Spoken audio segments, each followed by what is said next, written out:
الأنبياء والمرسلين وعلى آله وأصحابه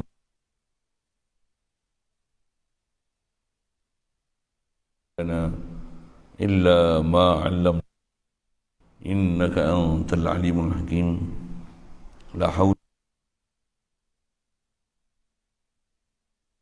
صدري لأمري واحلل عقدة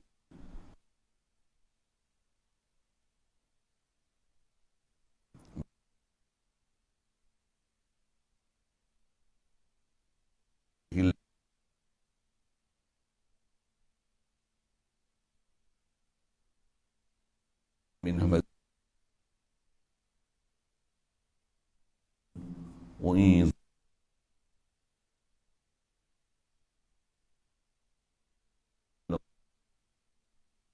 شاء الله إلا الله بسم الله ما شاء الله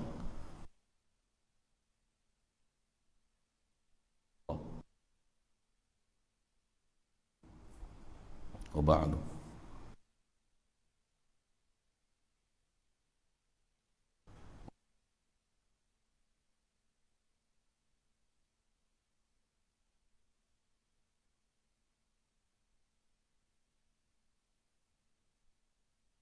العقل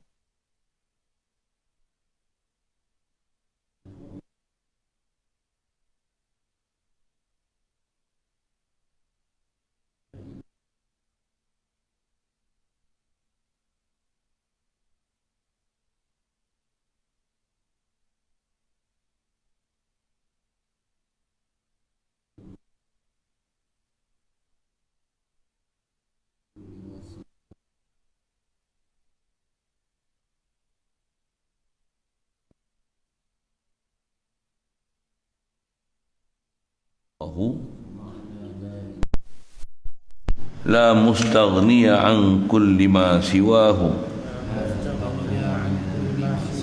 ومفتقرا إليه كل ما عداه إلا الله تعالى.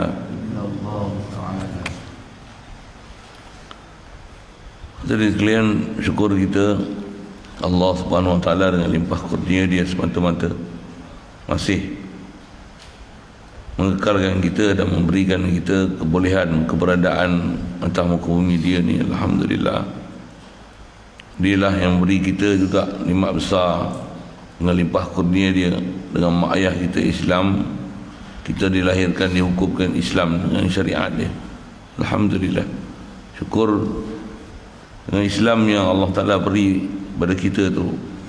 Allah Subhanahu Wa Taala dengan limpah kurnia Dia juga berikan kita kemudahan untuk taat, jauhkan kita pada maksiat. Alhamdulillah, dengan Islam diberi kat kita macam tu pula, dilapangkan dada dan hati sanubari kita untuk nak belajar apa sepatutnya kena belajar. Alhamdulillah, dipertemukan kita pula dengan orang yang boleh menunjuk ajar kepada kita macam mana jalan untuk mengenal Allah Subhanahu Wa Taala. Alhamdulillah, syukur diberi pada kita keupayaan, kelapangan masa, kesihatan untuk kita datang berjemaah subuh, untuk kita berada pula dalam majlis yang sangat mulia ni, meneruskan bacaan daripada kitab Matan Ummul Barahin, insya-Allah. Terjemah daripada apa kita baca tadi, kata dia, sekalian pengertian segala akidah ini terkumpul dalam kalimah la ilaha illallah Muhammadur Rasulullah. Kerana makna uluhiyah itu ialah Tuhan terkaya daripada setiap yang selain daripadanya, sedangkan setiap yang selain daripadanya memerlukan kepadanya. InsyaAllah kita nak sambung ni. Setelah yang terdekatnya kita bicara mengenai dalil kemestian Nabi Rasul ini bersifat dengan sifat manusia biasa. Yang sebelum tu, daripada awal pelajaran kita di awal kitab, kita telah belajar sifat wajib pada Allah Ta'ala, di sebaliknya sifat mustahil pada Allah Ta'ala, sifat harus pada Allah Ta'ala. Begitu juga sifat wajib pada Rasul, mustahil pada Rasul, sifat harus pada Rasul. Apa yang kita nak bicara pagi ni insya-Allah adalah nak menyimpulkan seluruh makna yang ada pada pelajaran yang telah kita belajar tu, sekaliannya terkandung dalam hanya kalimah yang sangat pendek, 2 ayat saja, iaitu la ilaha illallah satu, begitu juga Muhammadur Rasulullah satu lagi. Itu yang dia kata segala pengertian wa yajma'u ma'ani hadhil aqaid, kata dia menghimpunkan makna sekalian akidah ni, wujud, qidam, baqa, mukhalafah lil hawadis, qiyam bi nafsi, wahdaniyah, kudrat, iradat, ilmu, hayat, sama, basar, kalam, dia qadiran, muridan, aliman, hayyan, sami'an, basiran, mutakalliman, dan harus fi'lu mungkinin atau tarkuhu pada Allah Ta'ala tu. Begitu juga mustahilnya, kemustahilan di sebalik daripada 20 yang wajib itu. Semua makna ni terhimpun pada kalimah la ilaha illallah Muhammadur Rasulullah. Macam mana jalan boleh himpun tu? Yang tu nak kena perhati. Itu yang kita nak hadam elok-elok, kerana kena faham atas istilah para ulama kita. La ilaha illallah ni atas istilahnya dia dipanggil kalam ijaz. Kalam ijaz ni maksudnya kalam sangat ringkas, pendek perkataan tapi panjang pengertian.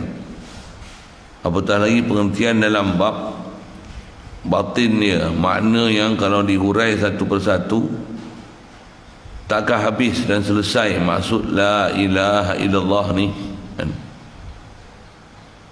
Atas kita nak belajar ni hanya sekadar nisbah, belajar sangat asas, nak ambil faham, yang mudah-mudahan dengan itu kita akan faham kenapa kita disuruh memperbanyakkan menyebut la ilaha illallah ni. Apatah lagi nak sebut kalimah la ilaha illallah ni, yang kita nak hadirkan dalam hati itu adalah makna dia. Pasal kita kalau sekali lalu belajar dan kata-kata orang Islam kita ni lah, kita hanya ambil faham terjemah tiada yang disembah melainkan Allah. Takat tu je, hanya belajar 2-3 minit yang cukup bahasa ni. Lepas tu kita rasa kita dah faham dah maksud la ilaha illallah. Yang inilah yang menyebabkan ramai di kalangan kita ni tak ada kadang-kadang keinginan pun untuk belajar ilmu tauhid, untuk memahami kalimah tauhid, untuk faham maksud la ilaha illallah ni dengan apa yang sepatutnya. Nauzubillah min zalik. Jadi kita nak tengok ni adalah makna yang sangat asas untuk kita faham pada la ilaha illallah, dan makna yang dia nak sebut ni adalah istilahnya dipanggil makna istilahi. Dalam ilmu tauhid, apakah maksud la ilaha illallah? Baik, sekali lalu dari terjemah tu kata makna yang terkandung pada la ilaha illallah ni menghimpunkan semua makna kita belajar. Pasal apa? Kerana makna uluhiyah itu, ni makna uluhiyah. Jadi dia nak bagi huraian dan nak menunjukkan berkaitan dengan apa telah kita belajar bab ketuhanan yang lepas. Dengan la ilaha illallah ni, dia punya keyword dia adalah pada perkataan uluhiyah. Dan uluhiyah ni ambil mana? Ambil pada perkataan la ilaha tu kan. La ilaha tu terjemah kita tiadalah Tuhan tu, terjemah kita selalu dengar lah, melainkan Allah. Jadi bila sebut tiada Tuhan tu, yang nak dinafi la ilah tu,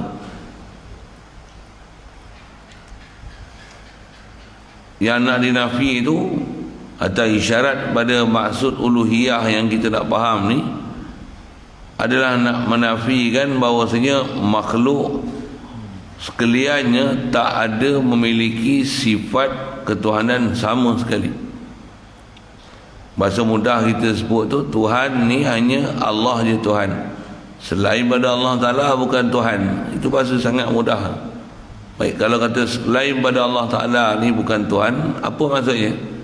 Tentulah takkan ada pada selain pada Allah Ta'ala ni sifat-sifat ketuhanan. Dia punya keyword di situ lah.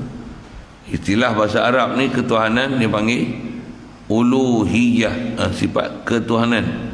Jadi la ilaha illallah tu dengan mana la uluhiyata lima siwahu, tak akan ada sifat uluhiyah sama sekali bagi selain Allah Ta'ala. Pasal Allah saja ilah, makhluk bukan ilah, tentulah sifat uluhiyah tak ada selain pada Allah Ta'ala. Saya nak sebut keuluhiyah tu rasa macam tak mahu sebut, tapi nak kena sebut juga, bersalah lah. Pasal situlah kalau ikut makna yang kita nak kena perhati tu, sebut juga rasanya. Walaupun pelajaran tu mungkin dengar nak ambil hadam ni susah sikit, tapi kena hadam juga, baru kita akan faham nanti insya-Allah dengan rahmat Allah Ta'ala. Kenapa kena faham macam mana dia nak syarah ni makna uluhiyah tu dengan makna macam ni. Baik, atau istilah para ulama kita la ilah tu, saya tak sebut dengan kaedah macam ni senang. Dia panggil kalimah nafi, illallah tu isbat. Jadi dua makna ni lah yang kita nak kena faham. Kandungan pada la ilaha illallah ni atau bahasa mudah dia nak mau kena faham nafi dan isbat. Dan nafi isbat tu apa nak dinafi? Nafi kan selain pada Allah Ta'ala, ataupun nafi kan makhluk ni daripada sebarang ciri-ciri uluhiyah. Itu bahasa yang nak kena ambil istilah sikit lah. Ilallah, melainkan Allah, maksudnya Allah saja bersifat dengan sifat uluhiyah. Baik. Atas saya sebut tadi, makhluk tak ada sifat uluhiyah, Allah saja bersifat dengan sifat uluhiyah. Jadi nak perhati itu tam perkataan uluhiyah, main mana uluhiyah tu nah. Yang tu yang saya kata sebab salah nak kena cerita tu, kena cerita juga. Dengar kalau boleh faham, mudahan telah mudahkan kita untuk ambil faham tu. Perkataan uluhiyah tu ambil pada kata dasar dia, asal daripada ilah tu kan. Ilah tu terjemah kita mudah Tuhan. Bila Tuhan mesti ada sifat ketuhanan. Itulah bahasa mudah dia nak faham kenapa ada perkaitan antara ilah dengan uluhiyah. Macam mana kita sebut insan, insaniyah, hayawan, hayawaniyah. Hayawan tu dia nama zat, nama bagi sesuatu makhluk yang dalam kategori haiwan, boleh bergerak, boleh ada kehendak sendiri, berpindah daripada satu tempat ke satu tempat. Itu haiwan. Bila haiwan tentu ada hayawaniyah, sifat kehaiwanan. Kalau insan ni nama bagi zat yang Allah Ta'ala cipta, yang pada dia ada sifat istimewa, akal, itu dipanggil insan. Insan ni mesti ada sifat insaniyah.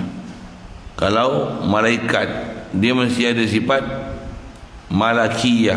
Cuma kita tak sebut malaikiyah, disebut itu. Pasal malaikat ni jamak, kalau mufrad dia malak. Malaikat mesti ada sifat malakiyah. Malakiyah tu dengar je lah. Pasal nak ambil bahasa ilah, ada uluhiyah, insan, insaniyah, hayawan, hayawaniyah. Jadi sebut la ilaha illallah. Tak adalah ilah melainkan Allah. Maksudnya Allah sajalah ilah. Dengan huraiannya, Allah sajalah bersifat uluhiyah. Dan bila faham Allah saja bersifat uluhiyah, selain pada Allah Ta'ala ni, atau bahasa lainnya dipanggil makhluk ataupun masiwahu, tentulah bukan ilah. Bila bukan ilah, tentulah tak ada sifat uluhiyah. Yang itu tempat nak ambil perkaitan antara ilah dengan uluhiyah. Jadi bila kata la ilaha illallah, tak adalah Tuhan, bahasa mudah kita itulah, melainkan Allah. Dengan maksud sepatutnya tiadalah yang bersifat ketuhanan melainkan Allah. Pasal maksud ilah di situ adalah sifat uluhiyah. Pasal ilah asal dia kalimah isim menunjukkan makna zat. Cuma dia kalimah isim yang kalimah isim nakirah, dia lafaz am. Illallah melainkan Allah, dia nama khas. Nama khas bagi zat yang bersifat ilah. Jadi la ilaha illallah ni, dia adalah ayat nak menafikan sifat daripada zat yang bernama Allah. Itu maksud dia. Satu, atas syarahan para ulama, maksud la ilaha illallah tu dengan mana la uluhiyata lima siwahu illallahu lahu uluhiyatun. Kalau sebut dengan syarahan para ulama kita macam itulah. Jadi apa maksudnya? Tak adalah yang bersifat ketuhanan bagi selain pada Allah Ta'ala ni, melainkan Allah Ta'ala jua yang mempunyai sifat ketuhanan. Yang tu yang saya kata tadi, ayat la ilaha illallah ni atas istilah bahasa Arab dia panggil kalam ijaz, kalam ringkas. Nak memaham dia dengan disiplin-disiplin Arab tu macam itulah sekali lalu. Tu pun saya sebut ringkas sangat tu. Kalau saya sebut nanti dengan makna la ilaha illallah tu dengan makna sebutlah tadi pun kan, dengan mana nafikan sifat daripada mausuf kan. Jadi walaupun sebut ilah isim nakirah, kalau ikut dia makna zat, tapi maksud dia adalah isim wasfi dengan makna wasfi, dengan makna sifat. Sebut ilah terjemah Tuhan, tapi dengan makna sifat ketuhanan. Oh, panjang tu kalau satu-satu cuba dengar je lah sekali lalu. Nak menunjukkan makna perkaitan antara kita sebut la ilaha illallah tu, yang dia boleh huraikan daripada sebut ilah, disyarahkan uluhiyah. Dia asas saya sebut tadi ialah bila sebut ilah tentu ada sifat uluhiyah. Macam mana insan akan bersifat insaniyah, hayawan bersifat dengan hayawaniyah. Kalau malaikat bersifat dengan malakiyah, syaitan bersifat dengan syaitaniyah. Yang tu uslub nak mau mengenal usul-usul bahasa Arab, kenapa ada kaitan ilah ilahiyah atau uluhiyah, insan insaniyah. Itulah sekali lalu. Kalau saya kata insan, apa dia? Insan batang tubuh manusia. Insaniyah sifat kemanusiaan yang ada pada batang tubuh tu. Itulah kait antara insan insaniyah. Jadi bila kata la ilaha illallah, Allah saja ilah, maksudnya Allah saja ada sifat uluhiyah. Macam itulah. Dan dengan itulah dia nak bagi huraian uluhiyah tu. Baik, kalau gitu uluhiyah ni, makna uluhiyah ni apa? Itu yang dia kata makna uluhiyah itu adalah al-mustaghni, kata fal iz ma'na al-uluhiyati istighna'ul ilahi an kulli ma siwahu. Dua makna besar yang dia nak sebut. yang dua makna besar ni lah nanti atas syarahan dia menghimpunkan segala makna yang sepatutnya dipaham dengan apa yang telah kita belajar dalam bab ketuhanan lepas, 20 wajib, 20 mustahil, 1 harus atas yang apa telah kita belajar. Dia akan agihkan semua sifat tu di atas huraian uluhiyah ni. Jadi ada 2 huraian uluhiyah. Pertama atas istilahnya dipanggil istighna'ul ilahi an kulli ma siwahu. Yang kedua mestilah iftiqaru kulli ma adahu ilaih. Tu pun saya sebut Arab dia tu. Pasal tengok Melayu dia tu satu hal lah. Pasal nak ambil dia atas disiplin ilmu, tak dapat tidak mesti istilah Arab tu kena ambil juga. Jadi makna uluhiyah ni ada 2, istighna'ul ilahi an kulli ma siwahu dan iftiqaru kulli ma adahu ilaih. Dengan sedikit syarahan bahasa, dengan bahasa saya sendiri nak kata gini, bila sebut kata ketuhanan ni, dia mesti ada 2 ciri ketuhanan yang besar sekali, melayakkan untuk jadi Tuhan. Dengan bahasa lain lagi, ada 2 kriteria yang melayakkan untuk jadi Tuhan. Jadi atas kata tiadalah Tuhan melainkan Allah, maksudnya Allah mesti ada 2 kriteria besar ni yang menyebabkan dia jadi ilah, dia jadi Tuhan. Bila dia ilah, tentulah dia ada sifat uluhiyah. Jadi apa ciri yang menyebabkan ada ciri-ciri uluhiyah ni? 2 besar. Apa dia? Istighna'ul ilahi an kulli ma siwahu, mestilah.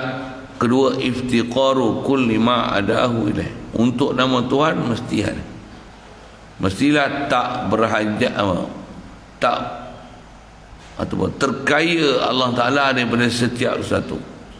Terkaya dengan makna tak berhajat Allah Ta'ala daripada sesuatu.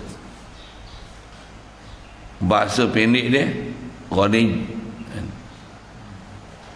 Yang kedua ciri dia, semua makhluk mesti berhajat pada Allah Ta'ala. Semua makhluk mesti berhajat pada Allah Ta'ala. Bahasa pendek dia fakir.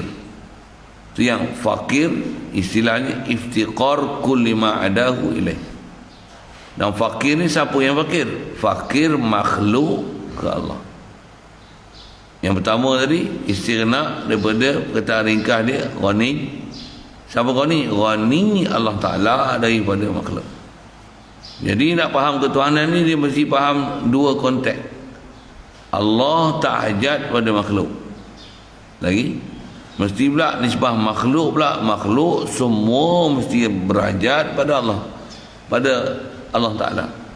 Maksudnya Tuhan mesti tak hajat pada makhluk. Makhluk, semua makhluk tak ada terkecuali satu pun mesti berhajat pada Tuhan. Kalau tak ada ciri ini, tak layak jadi Tuhan. Bila Tuhan ni dia tak hajat pada sesuatu, semua makhluk mesti berhajat pada dia. Bahasa pendek dia, itulah dipanggil Allah. Tuhan sajalah yang dia boleh menunaikan segala hajat makhluk. Itu yang bahasa pendek tu keluar macam tu. Makhluk ni tak ada satu pun makhluk yang boleh tunai hajat sesama makhluk.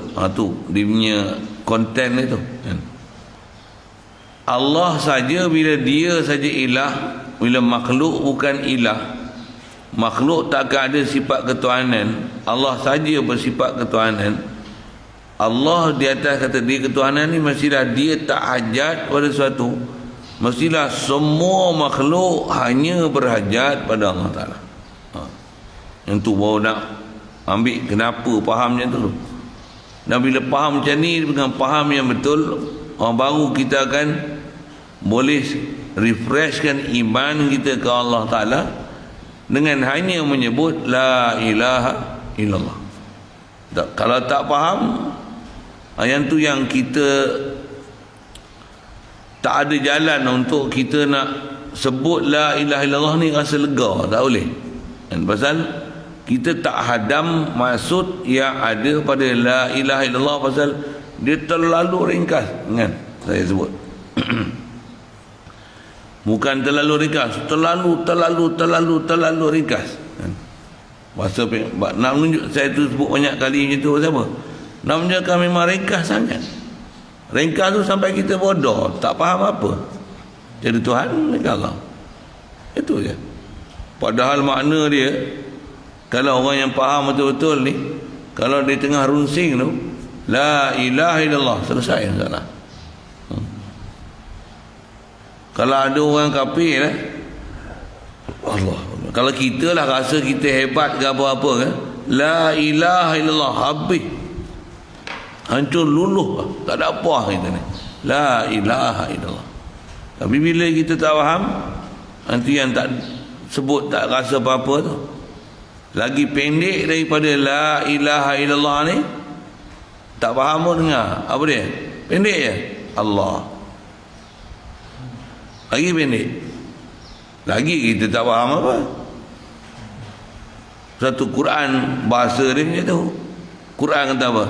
Iza dzukirallah wajilas qulubuhum, bila sebut Allah gemetar hati. Dengan mana apa? Ada khasyiatillah, ada khasyiatillah, gerun dengan Allah Ta'ala. Kita sebut Allah tak rasa apa pun, nak sebut Allah nak rasa lagu mana. La ilaha illallah pun tak faham, itu panjang sikit. Pasal bila sebut Allah mestilah ada uluhiyah pada dia, panjang sikit. La ilaha illallah, yang tu pun tak faham juga, panjang ni. Apa maksud la ilaha illallah? La mustaghni an kulli ma siwahu wa muftaqiran ilaihi kullu ma adahu. Pun tak faham juga, urai lagi, panjang lagi. Mengapa? La wujud la qidam la baqa la. Yang tu yang dia akan huraikan dengan apa yang telah kita belajar. Pasal semua yang kita belajar tu, yang tu sebenarnya nak menghuraikan maksud la ilaha illallah. Saya sebut dalam bentuk tu nak menunjukkan kenapa mesti faham dengan disiplin tu. Pasal ilmu dia alat untuk membolehkan kita faham. Pasal bila dengan ada alat kita dapat faham, insya-Allah. Hak susah tu bila kita faham dan kita boleh hadirkan makna dia. Sedap sebut kalimah la ilaha illallah. Cuma sedap tu yang ni pun hanya dalam konteks baru first stage. Apa dia? Sedap dari sudut nak ambil faham makna. Inilah istilah, kalau sekali lagi sebut, kena ambil ilmul yakin, mesti. Saya ilmu perlu, tak ada ilmu tak boleh nak dapat faham. Tapi dengan ilmu saja dah faham, kat kita ni kalau sebut dengan macam ni sikit, memang betul-betul faham ke? Satu hal. Kemudian kalau dah faham, apa sepatutnya nak buat pada diri kita, kena latih lagi supaya faham tu pula, sampai dengan faham tu boleh bawa praktik dalam kehidupan. Sepatutnya macam tu.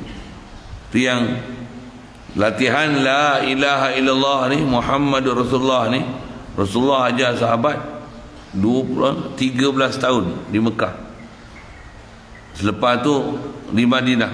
Jadi 13 tahun nak mantapkan fahaman la ilaha illallah. Saya sebut la ilaha illallah dengan bentuk macam ni baru berapa minit.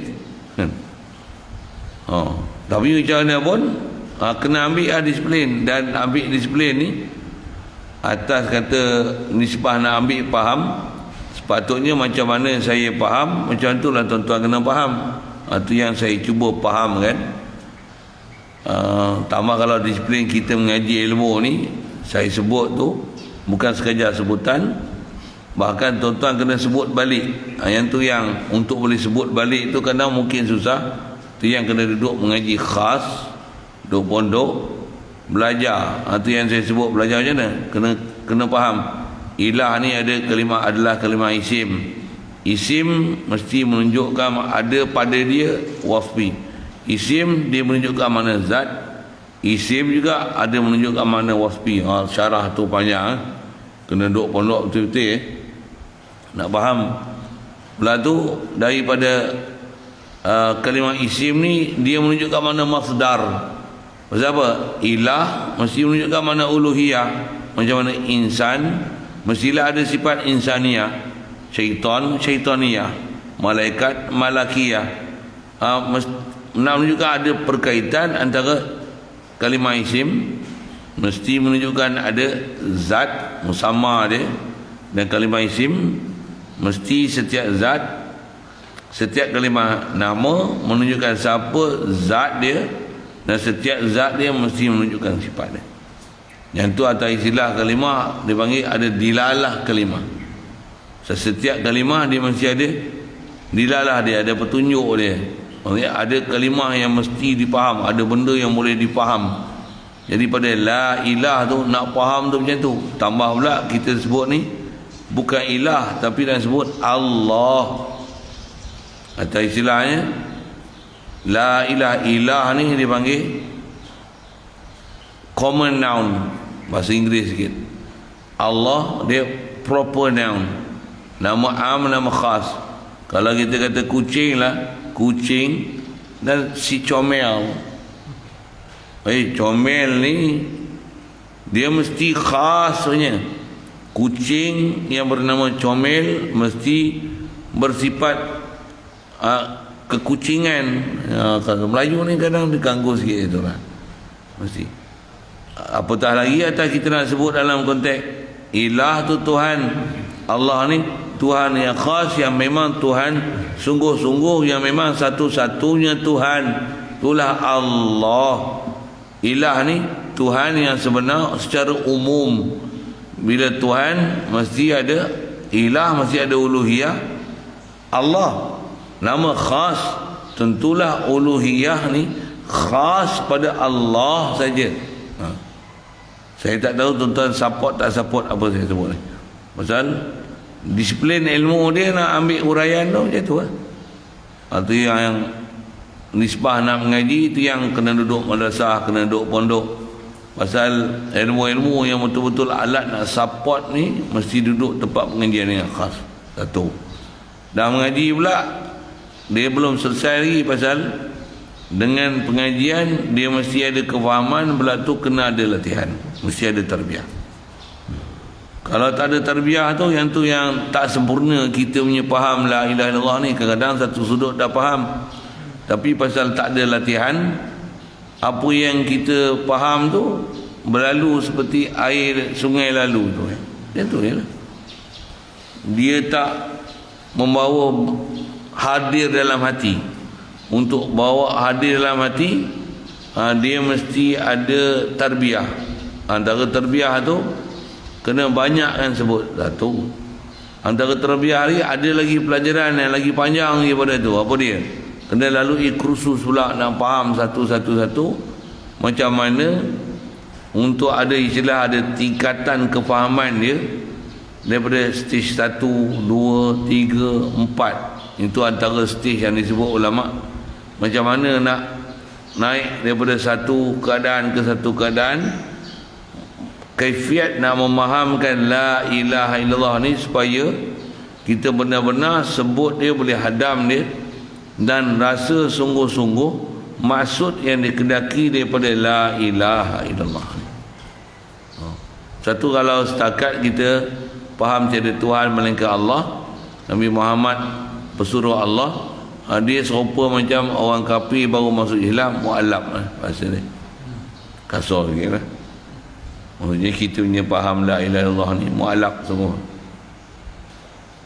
Bila mu'allab, boleh ke dapat pahaman salihin, syuhada, siddiqin, pewaris Nabi, tambah Nabi-Nabi, Rasul-Rasul, boleh ke? Jauh lah, jauh. Jadi pahaman mu'allab. Mau tak dapat apa tak lagi la ilaha illallah, tak pernah belajar pun satu persatu nak ambil faham makna dia. Tambah macam kita sebut ni, nak faham ada dua kriteria besar. Pertama, istighna'ul ilahi an kulli ma siwahu, dan mestilah iftiqar kulli ma adahu ilahi. Tak pernah diambil peduli pun, macam mana nak faham. Jadi nak tak nak mesti lalu proses ilmu ni. Pasal ni jalan dia. Ibarat nak pergi Kuala Lumpur, tak lalu jalan lama, mesti lalu highway. Contoh. Betul? Jalan mana kau tak lalu? Sebab tukut tak nampak realistik sangat kan. Malaysia nak pergi Mekah katanya, kau tak lalu jalan udara, kena lalu jalan air, tak pun lalu jalan darat. 3 je jalan. Tak lalu jalan tu, apa kau nak pergi? Apa jalan nak sampai Mekah? Tak mau. Saya nak tunjuk kata jalan, nak tunjuk jalan. Apa jalan nak memaham la ilaha illallah? Tak ada jalan lain, kau mesti lalu faham istighna' dan iftiqar ni. Mesti faham Allah Ghani, kita ni dengan sesempurnanya sangat fakir kepada Allah. Tak ada jalan lain nak boleh faham la ilaha illallah ni, melainkan inilah jalan dia. Inilah jalan dia.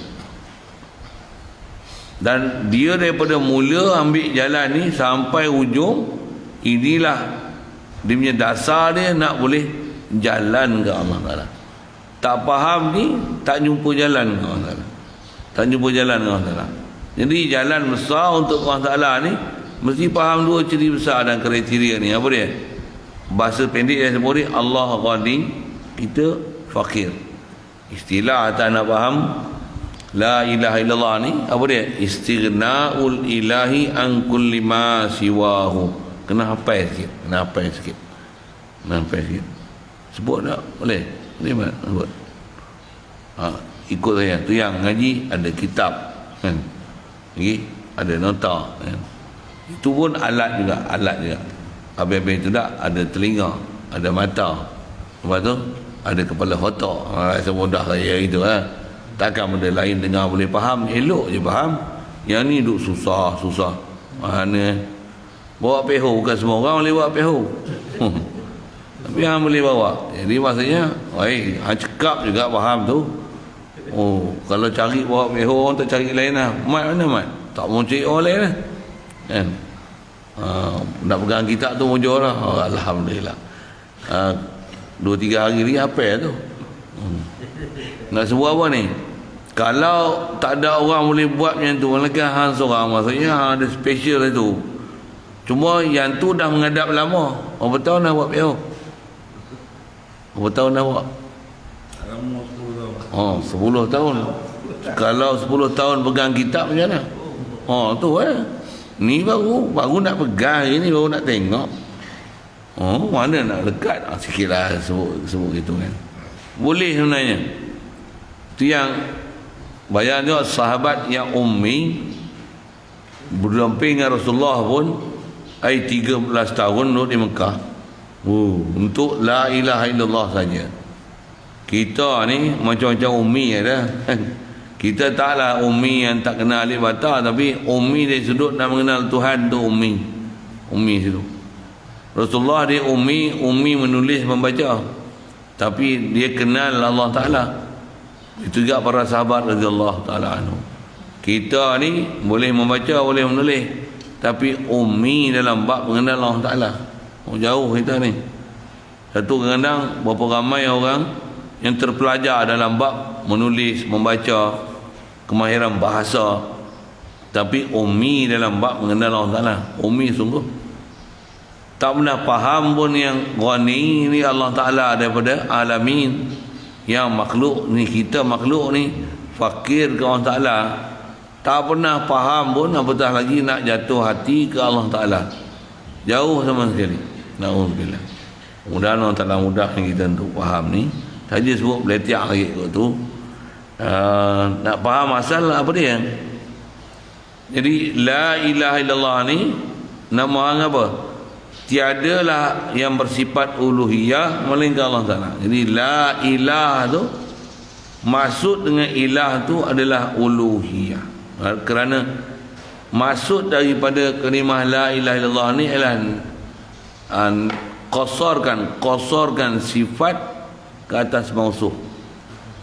menafikan sifat uluhiyah daripada selain pada Allah Ta'ala, khaskan sifat uluhiyah ni hanya untuk Allah Ta'ala. Itu maksud ya. Kalau bahasa Arab dia disebut qasrus sifat alal mausuf, mengkhaskan, memperuntukkan sifat uluhiyah ni hanya pada Allah Ta'ala. Jadi mafhum dia, bila hanya Allah Ta'ala aja ada sifat uluhiyah, selain pada Allah Ta'ala takkan ada sifat uluhiyah sama sekali. Jadi bahasa pendek tu satu hal lah, nanti kemudian lah panjang umur jumpa insyaAllah. Jadi nisbah dengan ilmu ni, bahasa pendek dia mestilah Tuhan ni dia tak hajat pada sesuatu. Quran pun memang isyaratkan faham makna istighna ilah an kulli ma siwahi amma siwahu ni apa dia?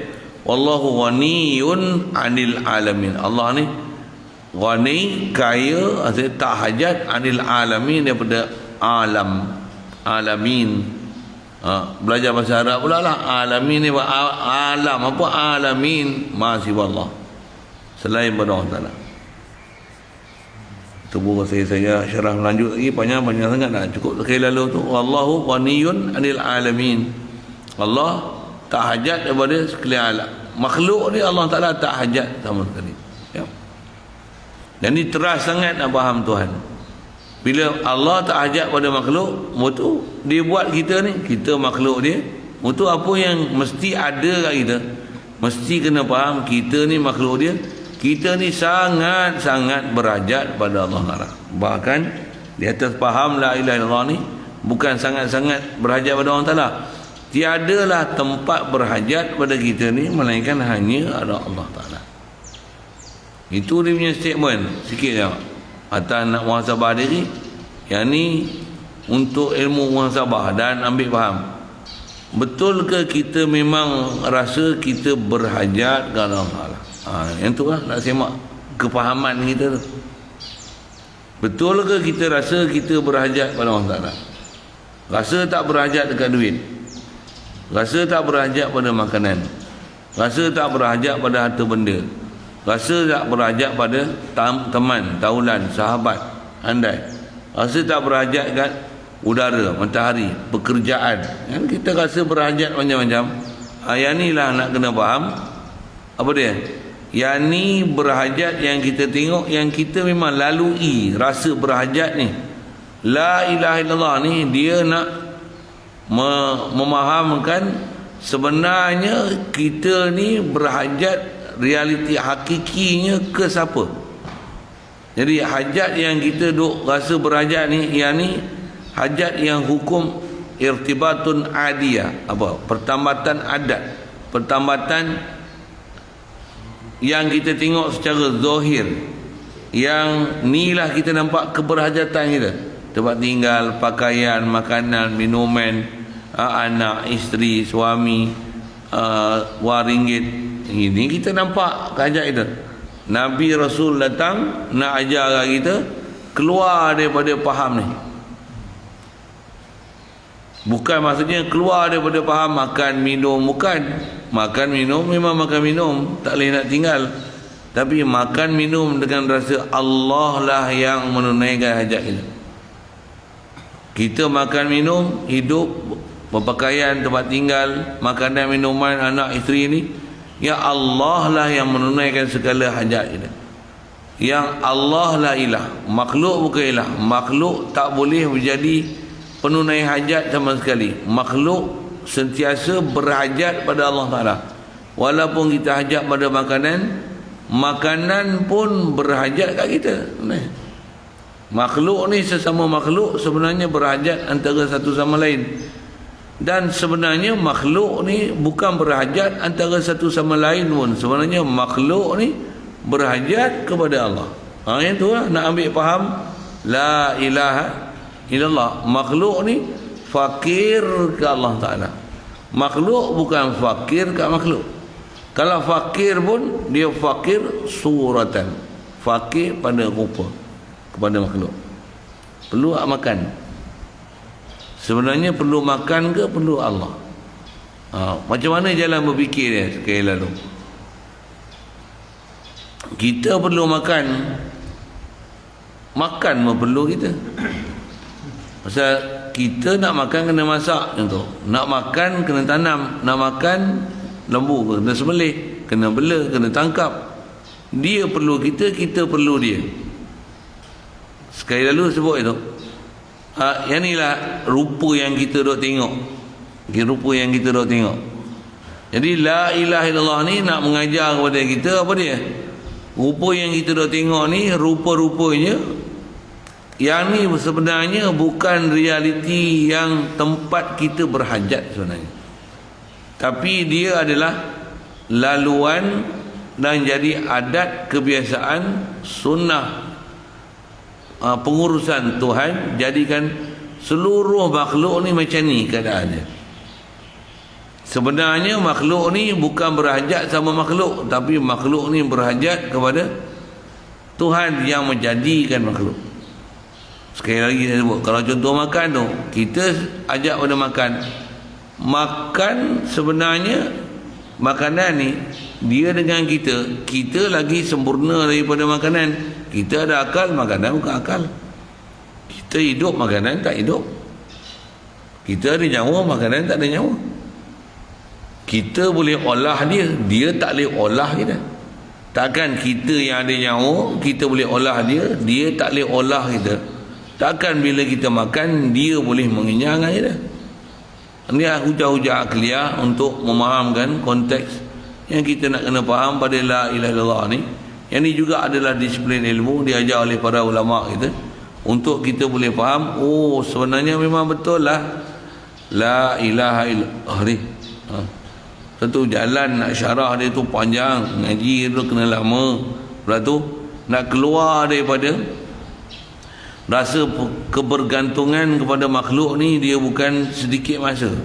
Perlu kan masa yang sangat panjang dan perlukan pengamatan sentiasa, istiqamah pula tu. Dengan ilmu yakin ni mesti hadam. Lepas tu jalan dengan dia, bawa kat dia dan sampai sebati betul-betul masuk dalam hati sanubari. Yang tu yang kita perlu dengan berguru, ada latihan, ada zikir, ada tarbiyah. Kena faham pula apa gangguan-gangguan kita untuk kita mencapai maksud ketuhanan ni, apa dia. Itu yang kita kena perlu mengaji, berguru, duduk bawah sistem tarbiyah guru. Lepas tu dengan itu insya-Allah memudahkan kita untuk hadam makna la ilaha illallah. Yang inilah proses perguruan yang kena belajar dan kita kena lalu. Baru kita akan faham, oh yang inilah susahnya ajaran yang dibawa oleh Nabi dan Rasul kepada kita untuk kita hadam. Baru kita akan faham. Kalau tidak kita tak faham. Dan inilah pentingnya kenapa berhajat kita pada Nabi Rasul. Ni sekarang Nabi Rasul tak ada, barulah kita akan faham kenapa berhajat kita pada pewaris Nabi dan Rasul, khasnya mengajar ketuhanan dalam bab macam ni. Pewaris Nabi Rasul ada dua, ada ajaran zahir, ada ajaran batin. Ajaran zahir ramai, tajwid, fiqh, cara makan minum, tu pun yang pening pun ramai. Tambah nak bawa kita yang pewaris Rasul dalam ajaran batin. Batin ni macam mana? Ni ajar kita macam mana takluk qalbi, hati sanubari, macam mana nak bagi hadir hati ke Allah Ta'ala. Disiplin dia, ilmu dia, satu. Disiplin dengan ilmu satu hal, waktu disiplin dengan tarbiyah tu satu hal. Yang inilah ilmu-ilmu yang semakin nipis, semakin pupus dalam masyarakat kita. Bukan kita tu Melayu je, satu dunia. Satu buat madrasah, sekolah, pondok yang turut bahasa Urdu dia khangka apa seumpamanya. Nak jaga ni lah, pasal orang yang tak lalu pelajaran macam ni betul-betul, dia tak faham apa sepatutnya yang kena cari hakiki. Ada yang kalau tak duduk madrasah, ada itulah dengan bahasa lain nak sebut macam mana, kalau tak duduk pengajian betul-betul, orang takkan faham apa sepatutnya kena cari dan kena belajar. Memang tak faham. Nampak hanya tengok luaran saja. Apatah lagi yang ni nak jalan pendek tu, dia tahu boleh zikir makrifat lah. Yang tu satu hal dia. Ada juga faham itu. Ada maunya jutawan pun kena, daripada puluhan, ratusan, ribuan, puluh ribu, ratus ribu, juta, baru nak jadi jutawan. Baru nak jadi angka juta-juta. Takkan mengaji tiba-tiba belajar la ilaha illallah terus jadi makrifat. Mana maunya. Sekilah sebut gitu kan. Satu perlu disiplin ilmu, satu. Bahkan kalau disebut saya duk ngaji, duk ngajar, ni pun duk belajar lagi. Ada apa? Kita pun rasa kena belajar lagi. Saya guru yang duk ajar saya pun, dia pun kata dia pun kena belajar lagi. Dia pun perlu tunjuk ajar lagi. Tambah yang tak pernah belajar langsung ni macam mana? Macam itulah sikit. Itu untuk renungan kita tu. Baik. Yang tu saja nak menunjukkan kita punya perjalanan jauh lagi tu. Bukan perjalanan buat rumah bagi besar, kau besar lagi, jauh lagi nak buat rumah besar. Alah, tu tak payahlah. Tak payahlah. Tapi bukan maksudnya tak payahlah buat madrasah besar, duduk satu pondok 100 orang duduk. Berotak kau. Mestilah munasabah ada pondok yang ada duduk. Tapi yang tu bukan matlamat dia. Yang tu tak dapat tidak keartian dia panggil keperluan asasi daruri apa, yang tu satu hal. Tapi yang besar kita ni apa? Yang ni ya. Yang ni ya. Bukan makhluk tu, tapi nak cari khalik makhluk tu. Jadi asal nak sebut, kata kita ada jalan yang panjang lagi, jauh lagi yang kita nak pergi. Dan jalan panjang jauh tu bukan cari makan, bukan cari pangkat, bukan cari kebesaran, tapi nak rasa kehambaan diri, nak rasa keberhajatan ke Allah Ta'ala mutlak setiap hari, setiap detik dan saat. Pula tu bukan di mulut tapi di hati. Sembang boleh, macam mana pun, walaupun kata tak boleh capai, sembang dulu lah. Sembang dulu lah. Dengan sembang tu maksudnya belajar tu, dengar, sebut, lepas tu dah faham macam mana, cari, tuntut, kejar, jihad, usaha, mujahadah untuk hasilkan dia. Pasal apa? Inilah matlamat hidup kita. La ilaha illallah. Syarat Quran kata macam mana? Wa ma khalaqtul jinna wal insa illa liya'budun. Untuk ya'budun, semua manusia dan jin ni menzahirkan kehambaan diri kepada Allah. Bahasa kita sebut ni, merasakan fakir dan berhajat kepada Allah, tak rasa fakir dan berhajat kepada makhluk. Walaupun makan, hati, ya Allah kau kenyangkan aku, tak jatuh hati dekat nasi. Macam mana nak buat tu? Tak ada ilmu lain boleh selesaikan dia melainkan ilmu la ilaha illallah. Itu yang diajar kat kita. Segala kefahaman ketuhanan ni semua terkandung dalam la ilaha illallah. Balik atas apa kita belajar. Jadi yang itulah nak dipaham. La ilaha illallah, sebut ilah dengan mana? La uluhiyata illallah. Jadi apa makna uluhiyah? Istighna'ul ilahi an kulli ma siwahu dan iftikharu kulli ma adahu ilaih. Dua kriteria besar. Apa dia? Mestilah Tuhan tak hajat pada sesuatu, semua makhluk mesti berhajat pada dia. Hari ini punya pelajaran itu je nak hafal, nak ambil sikit. Apa dia? La ilaha illallah. Apa maksudnya? La uluhiyata illallah. Jadi apa makna la ilaha illallah? Ilah tu uluhiyah apa? Uluhiyah dengan mana? Istighna'ul ilahi an kulli ma siwahu dan iftiqaru kulli ma adahu ilaihi. Baik. Kalau itu apa makna uluhiyah? Itu disebut fa makna la ilaha illallah tu. Cuma didatangkan tadi dengan masdar ni si fa'il. Saya syarah tu panjang, dengar je lah kan. Jadi la ilaha illallah tu dengan makna la mustaghniya an kulli ma siwahu wa muftakiran ilaihi kullu ma adahu. Tu Arab dia, Melayu je ni. Bila sebut la ilaha illallah ni maksudnya apa? Tuhan mesti tak hajat pada sesuatu Semua makhluk mesti berhajat pada Allah Ta'ala. Itu cakap Melayu. Tapi tak dapat tidak kena ambil ke Arab. Bahasa pendeknya, Allah mestilah istighna daripada setiap satu, dan mestilah semua makhluk mesti iftiqar kepada Allah Ta'ala. Pendek lagi. Saya ajar bahasa pendek lah kan. Orang awam. Kalau duduk pondok memang kena tubi betul-betul lah untuk pergi faham istilah Arab ni kan. Bahasa pendek lagi. Allah mesti untuk jadi ilah ni dua ciri besar pada dia. Allah ghani daripada makhluk. Makhluk ni mesti fakir ke Allah Ta'ala. Habis? Tak ada bahasa lain. Nak pendek pada hak tu, kau buatlah sendiri bahasa. Dan dipaham kata semua makhluk fakir ke Allah Ta'ala. Itu soal balik. Allah memang tak hajat pada sekalian alam. Yang tu satu, mesti betulkan pahaman di situ. Jangan salah faham dalam bab ketuhanan sampai memakhlukkan Tuhan. Memakhlukkan Tuhan, salah menghuraikan, memahamkan ghaninya Allah Ta'ala daripada makhluk. Allah Ta'ala tak hajat pada makhluk. Jangan sampai memakhlukkan Allah Ta'ala. Jangan memakhlukkan Tuhan apa? Allah duduk atas arash. Allah ni ada muka, Allah ada tangan, Allah ada betih, ada paha, ada perut. Geli yang dengar. Ini istilahnya memakhlukkan Tuhan. Subhanallah. Bila Allah ghaniyun 'anil alamin, arash pun adalah makhluk Allah. Allah ni Rabbul Arsh. Siap. Pula tu, yang kedua, mesti faham iftiqar. Makhluk semua berhajat pada Allah Ta'ala.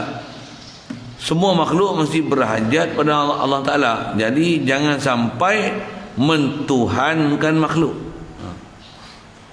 Mesti mentuhankan Allah Ta'ala. Jangan mentuhankan makhluk. Jangan sampai merasakan kebergantungan dan keberhajatan ke makhluk. Boleh?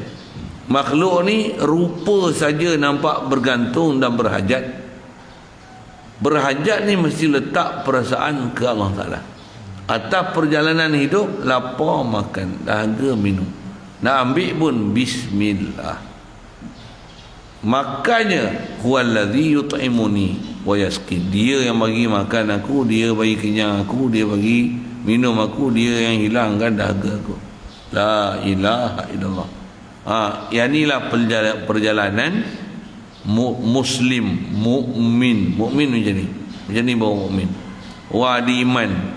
Sebab kita lalu jalan pakai hati sedar kepada Allah Ta'ala, fakir ke Allah Ta'ala, rasa berhajat kepada Allah Ta'ala, tak pernah mentuhankan makhluk sama sekali. Mentuhan makhluk tahu mana? Rasa berhajat ke makhluk tu tak pernah sama sekali. Takkan ada sepatutnya rasa berhajat pada makhluk. Pasal makhluk terlalu lemah untuk rasa berhajat pada dia. Bahkan besar sekali, saya ngaji ada guru sebut, tengok ada tak kita rasa berhajat kat diri kita. Diri kita pun berhajat macam-macam. Diri kita pun tak boleh sempurnakan diri kita. Bahasa mudah, contoh mudah untuk berfikir, faham pada fakir tu. Kita kalau lapar, kita pun tak boleh hilangkan lapar kita. Betul? Boleh? Kita dahaga, kita pun tak boleh hilangkan dahaga kita. Betul? Mesti kena ambil sesuatu yang lain untuk hilangkan lapar kita dan dahaga kita. Kita nak menyawa ni, kita tak boleh kita menyawa, kita buat nyawa kita. Kena ada alat untuk bagi nyawa. Ada oksigen, contoh bahasa mudah. Nak menunjukkan apa? Kita pun yang lebih sempurna daripada makanan, minuman dan oksigen tu, kita pun tak boleh selesaikan hal kita. Takkanlah makanan tu boleh selesaikan lapar kita. Minuman tu boleh selesaikan dahaga kita. Oksigen tu boleh bagi hidup kat kita. Tak, mustahil. Macam mana pun pernafasan satu, perlu alat, perlu bantuan pernafasan, pakai alat bantuan pernafasan, perlu makan, perlu minum. Sebenarnya hajat ke siapa? Allah. La ilaha illallah. Ini ilmu dia. Ini ilmu dia. Tak selagi tak boleh hadam ni, maksudnya tak fahamlah sampai ke sudah la ilaha illallah. Nauzubillah. Yang inilah disiplin ilmu yang sangat asas. Nak faham la ilaha illallah. Baru kita akan faham nanti insya-Allah. La ilaha illallah tu nama apa? Allah jua Tuhan, makhluk bukan Tuhan. Jadi Allah saja bersifat uluhiyah. Bahasa pendek la ilaha illallah tu tak ada bersifat uluhiyah melainkan Allah. Huraian uluhiyah tu, tiadalah yang kaya pada setiap satu, yang semua makhluk berhajat kepada dia melainkan hanya Allah. Guna bahasa Arab sikit, tiadalah istighna an kulli ma siwahu melainkan Allah, dan tiadalah iftiqar kulli ma adahu ilahi melainkan Allah. Bahasa pendek dia, tiadalah yang ghani daripada makhluk melainkan Allah. Tiadalah yang semua makhluk fakir kepada dia melainkan Allah juga. Jadi faham tak apa? Allah sajalah yang tak hajat pada sesuatu, bahkan Allah lah pun satu-satunya penunai hajat. Makhluk tak boleh tunai hajat sesama makhluk. Makhluk tidak ada bahasa boleh penunai hajat sesama makhluk. Yang boleh menunai hajat hanya Allah Ta'ala. Itu dia punya bahasa pendek. Itu punya pelajaran pagi ni. Jadi tajuk kita punya perbincangan ni nak bicara apa? Nak memahamkan makna uluhiyah. Dua kriteria besar, istighna ilah an kulli ma siwahu dan iftiqar kulli ma adahu ilaihi. Dia akan hurai nanti ke depan insya-Allah. Wa mastighna'u. Dia akan hurai satu-satu. Dan bila kata Allah Ta'ala tak hajat pada suatu ni, apa yang sepatutnya mesti ada pada zat Allah Ta'ala dari sifatnya, yang dengan itu makhluk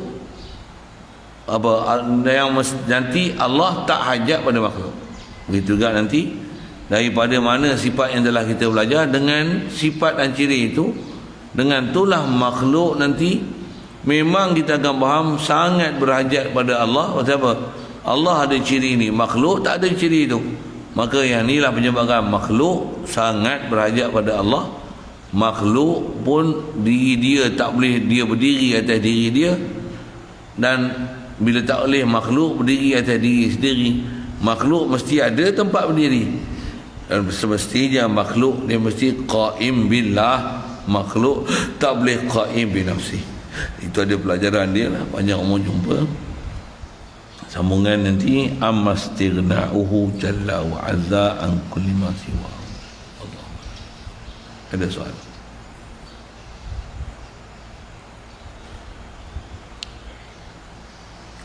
Bismillah. Ustaz, orang yang daripada Allah tak ada makna tu, maknanya boleh jadi dia terkuku. Kalau dia betul berfikir Allah tak ada makna, tak ada makna apa-apa, dia boleh jatuh kuku. Orang yang mengatakan Allah ni tak ada makna, kalau memang dengan sengaja dan tahunya sebut perkataan tu, memang boleh jatuh kufur lah. Kita bukan nak kufurkan orang, tapi nak sebut disiplin ilmu tu kan. Sepatutnya atas bahasa saya ngaji tutup guru bahasa mudah, orang cakap macam tu bodoh. Batu pun ada makna. Batu apa dia?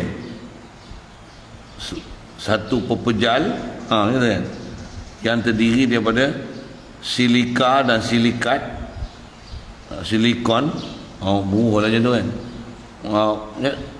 Panjanglah sebut dengan ciri sains dan definisi tu. Batu pun ada makna, takkan Allah tak ada makna? Allah nama khas, nama am dia ilah. Ilah pun ada makna. Makna pula tu bukan terjemah translation. Makna ni maksudnya there is something there, mesti ada dilalah yang tunjuk. Rimau pun ada makna. Maksudnya rimau ni maksudnya binatang berkaki mamalia yang badannya berbelang, karnivor contohlah kan, saya nak sebut ciri-ciri dia.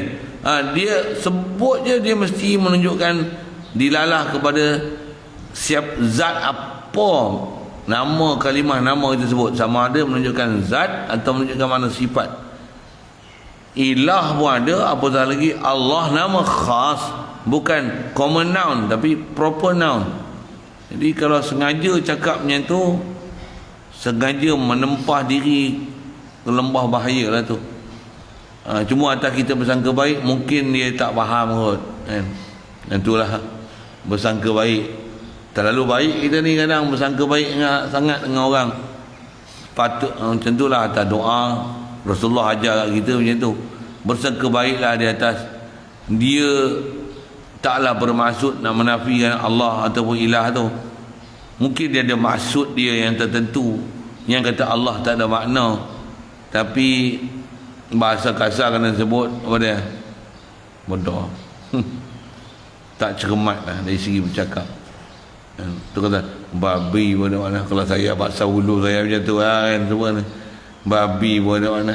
Takkan babi ni kosong ya? Apa dia babi? Tak tahu. Tengok dalam kamus tak ada.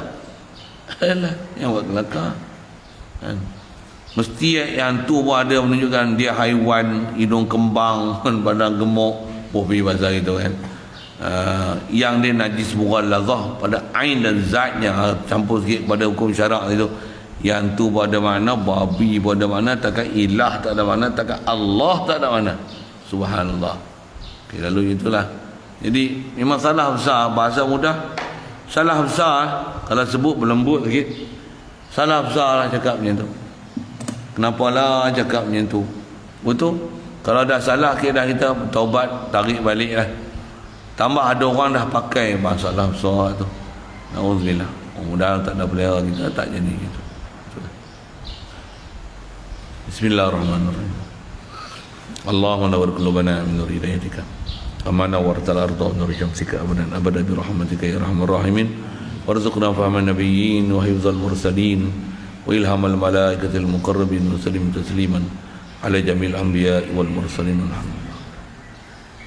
Allahumma salli afdala salatin ala asadi makhluqatika sayyidina Muhammad wa ala alihi wa sahbihi wa sallim adada ma'lumatika wa midada kalimatika kullama ذكرك الذاكرون وغفل عن ذكرك الغافلون.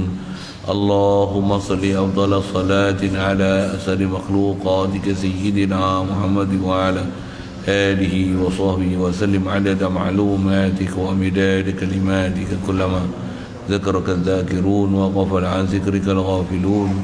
اللهم صل أفضل صلاة على أسر مخلوقاتك سيدنا محمد وعلى آله وصحبه وسلم عدد معلوماتك ومداد كلماتك كلما ذكرك الذاكرون وغفل عن ذكرك